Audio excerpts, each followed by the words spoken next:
My ex-wife cheated on me with my golden boy brother and gave birth to his baby. Now, my family, who always hated me, is asking for money after my promotion at work. I am 29 years old and divorced from my 27-year-old wife 2 months ago. She had been cheating on me with my 27-year-old distant brother for a while, and 4 months ago, I finally found out when she told me she was pregnant. Initially, she tried to convince me that the baby was mine, but my brother's frequent visits made me question everything. So, I decided to check her phone. I confronted her with what I found, and she ended up confessing that she was cheating on me with my brother since she practically had no other option. My family and I hadn't been in touch since I left home at 18.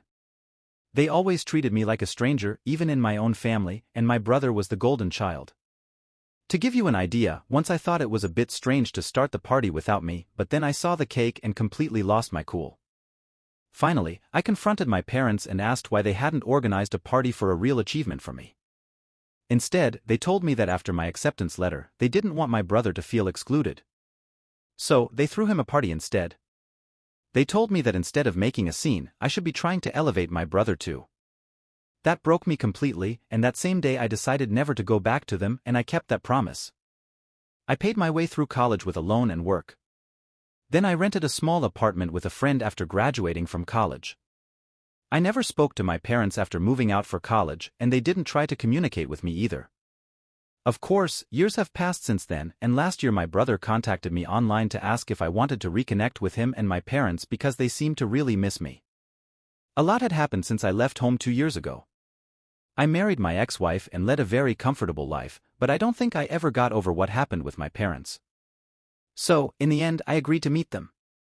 At first, it was awkward, but they were making an effort to fix what they had done to me in the past, so I felt compelled to make an effort for them too. Then I invited them to my house. And I guess it was my first mistake to introduce my brother to my ex. They met, started a relationship, and she got pregnant. I was really happy when I found out she was pregnant because I obviously thought the baby was mine. But then, as I mentioned before, my brother started visiting her more often after the pregnancy news. At first, it didn't bother me, but it started to get weird when he touched my wife's pregnant stomach and spoke to it.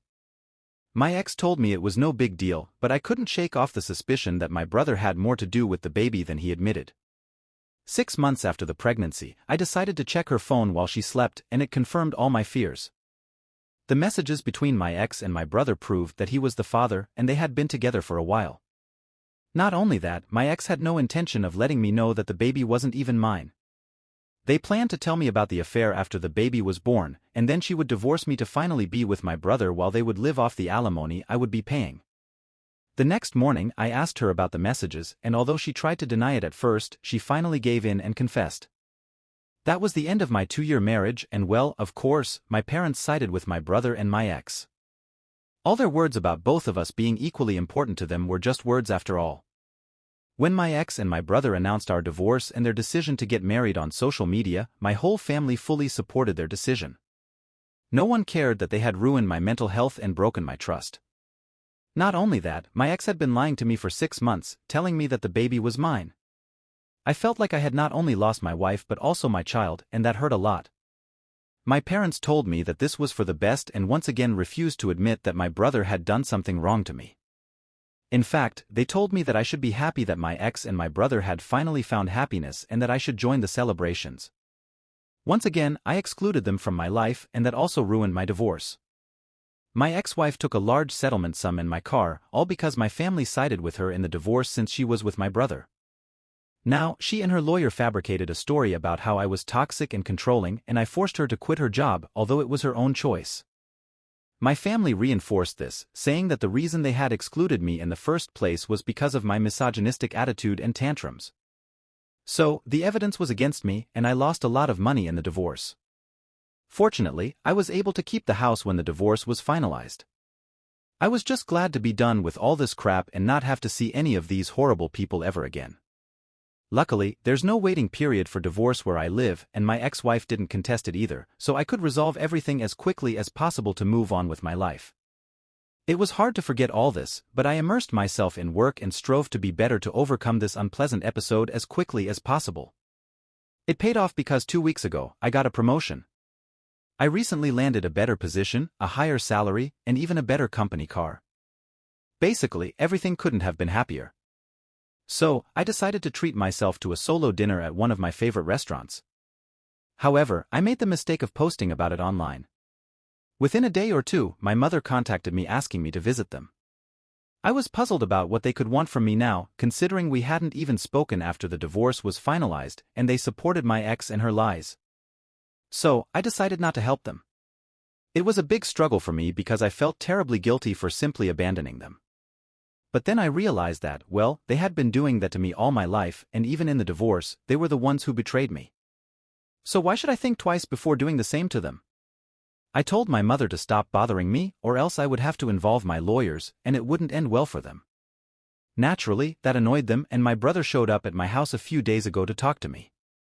He told me that although he regretted how they treated me all my childhood, he couldn't help the fact that he was simply inherently better than me, which is why they treated him that way too.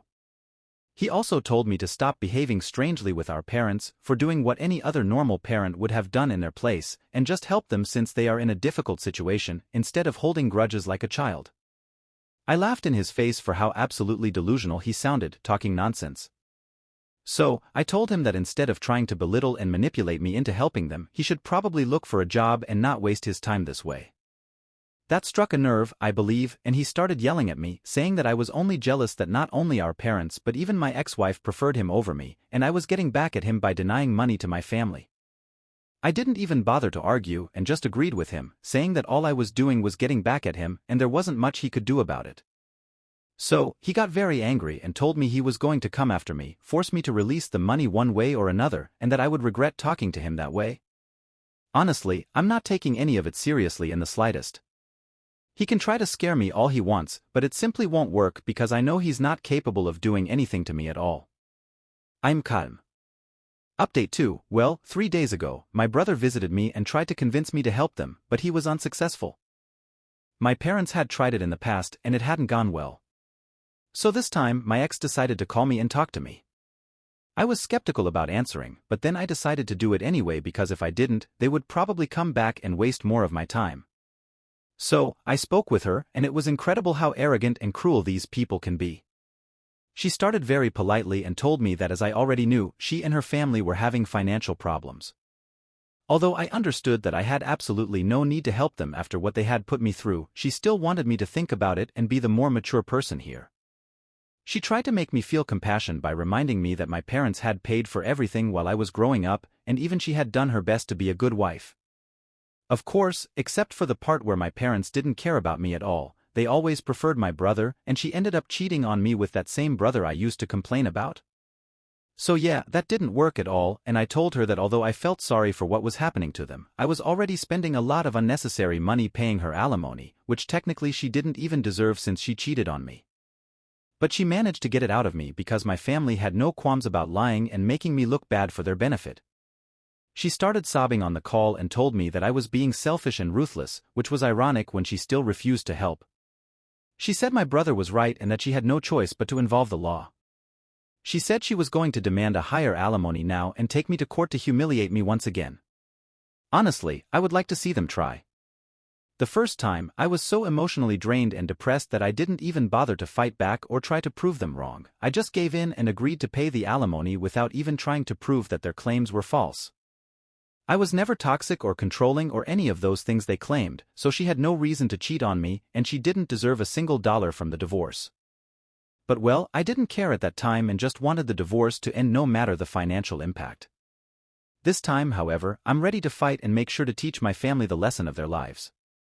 Update 3. In a shocking twist of events, my wife was true to her words for the first time and filed for a higher amount of alimony since I had been promoted. But this time, I wasn't going to let things resolve so easily. I involved all our mutual friends and told them what was happening, even updating them on past events since most only knew that we had separated and didn't even know the true reason. Obviously, they were all very surprised, and I told them that I needed them to testify on my behalf, and they agreed immediately. I also told my lawyer that I wanted to completely discontinue the entire alimony agreement since she didn't deserve it in the slightest. I spent the last few days gathering all the evidence I could find that my parents and my brother were horrible people who never bothered to treat me as an equal and are now harassing me for money just because they know about my promotion. I had had enough and needed to get rid of these disgusting parasites once and for all. So, I wasn't going to stop and think about their feelings at all. I managed to convince some of my cousins who saw me being treated like a stranger in my own home while growing up to speak on my behalf, and they were kind enough to do so. Although we were never particularly close or anything like that, my lawyer was quite pleased with what we had managed to gather, and he told me that this would be irrefutable and we could really stop paying the alimony. It was already known that she had cheated on me, but the reasons given by me painted me as the villain and my brother as the hero who rescued her. They were all lies. Although I hadn't tried to fight last time, I was definitely going to set things straight this time, and so I did. My family literally had nothing to say for themselves when I mentioned several video testimonies that my friends and a couple of relatives had recorded in my favor to prove that everything my family had said was a lie and that I wasn't the person they had portrayed me to be. I guess they thought they would get off easy this time, just like last time, but I wasn't emotionally fragile anymore. Honestly, everything they did to me made me much stronger, so yesterday it was finalized that I won't have to pay alimony to my ex anymore in light of the new information that came up. And I was probably the happiest man on earth when I realized that it was all over. It was so satisfying to see the completely wiped smug look off my family's and my ex's faces. It seemed like my ex was about to start crying at any moment, but yeah, I didn't care anymore if she cried. I had simply ended it all. I thought I would go home, get some takeout, and watch a movie, but obviously, my family had to go out of their way to prevent me from experiencing happiness. I was just a few yards from my house when I noticed my brother's car parked right outside my house, and I was really confused about why he would be there. Still, I went in, and there was my family standing outside my door, blocking my path. It surprised me a lot, and I didn't even know what to say, but I decided to act as if this didn't faze me. I told them to get off my property if they didn't want me to call the police. That's when my dad spoke and told me that I should be ashamed of what I had done today. He continued giving me a lecture about how I had no sense of responsibility towards my family, how I had betrayed them all by refusing to help them when they needed it the most. After it ended, I simply refused to respond or engage in any kind of conversation with him. I stood there silently. I just didn't want to give them the satisfaction of getting a rise out of me because I guess that was the goal, to get me emotional until I gave in and did something impulsive and stupid. But I'm not an idiot, and their desperate actions weren't going to help their case at all, which they should have realized by then. My silence probably angered them even more, and although my mother demanded that I treat my dad with respect and talk to him, I still refused to speak. I could see they were getting agitated because they clearly expected a big fight, but none of that was happening. After some more shouting, my brother finally exploded and grabbed me by the neck, then tried to hit me. But my dad managed to pull him back just in time while yelling that I was nothing but a jealous loser who would never amount to anything. I mean, it was really funny coming from an unemployed guy who still lives with his parents and asks his brother for money to get by. But well, I told them they had to leave or else I would really call the police, and seeing how broke they were, they should probably scram in the next 5 minutes. Reluctantly, they left, but not before one last desperate attempt by my mother to shame me into releasing some money. Still, it didn't work, and eventually they left. It's been almost a day since then, and they haven't tried to contact me since, and I really hope it stays that way. Now, story 2, I found out that my wife cheated on me with my stepdaughter's father, so I divorced her immediately. I'm a 33-year-old man, my now ex-wife is also 33 years old. She cheated on me in December, and I caught her at my house, and I already suspected what was going on since he is the father of my stepdaughter. I spent all day taking care of the house, the pets, the garden, and the daughter. When we got married, she made me donate my old car so she could drive one of hers. I even worked part-time at the law firm where she works. My days started at 6 in the morning and ended as late as 2 in the morning on some nights due to all the responsibilities I had. I tried to forgive her, but I kept catching her talking to him and even making plans to sleep with other male friends. Meanwhile, she assured me that she wanted it to work between us. She mistreated me sexually and emotionally, telling me that the infidelity was my fault because I should have done something to prevent it. She used guilt and threats to force me to have sex with her, even when I made it clear that I wasn't ready for it. She got pregnant after I caught her with him, and when I asked for a DNA test, she went and got an abortion immediately, blaming me for that too. I decided to leave last month and quit my job since then. My family has been supporting me, but I struggle every day to get out of bed and simply feed myself. We were married for less than a year, and I don't receive any spousal support or car. I had to leave my job and lost half of my family, including her family and my stepdaughter. I have no home or money, and if it weren't for the help of my family, I would be completely homeless. My mental health is in bad shape since I discovered the infidelity was happening even when we were just dating. It was all fake or some kind of game for her, and I was left picking up the pieces. I was deceived and mistreated, and I'm the only one being punished. My lawyer, whom I trust a lot and is a trusted family friend, tells me there is little I can do. What do I do with all this emotion? How do I fix myself? I know I need to take small steps, get another job, etc. But leaving the house seems like an insurmountable task right now. I'm dealing with severe depression and anxiety. Even being with my friends in public is extremely exhausting and leaves me a wreck when I finally can drive home. I feel broken and nothing is getting better. Update 1. My ex-wife will bring her lover to our divorce hearing. The title says it all. A friend informed me that my ex-wife will bring her lover to the divorce hearing as a final blow to me. How should I handle this? Several friends have offered to come as support, but some have said I should do my best to ignore them. What would you do? Update 2. My divorce hearing finally happened today. My post history contains my full story, but I was mistreated by my ex-wife after catching her in our bed with another man days after last Christmas. I tried to move on, but over time I kept catching her talking to the same guy and even planning to go see others out of town while receiving inappropriate Snapchat and text messages from them. All the while, she lied to my face and told me she was cutting off contact every time, the same old story.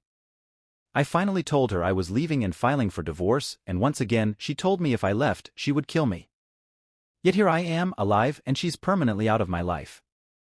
I came home from court and hit some highs at the gym, and overall, I feel great. She doesn't know where I live, I moved out of town, and she doesn't know where my new job is.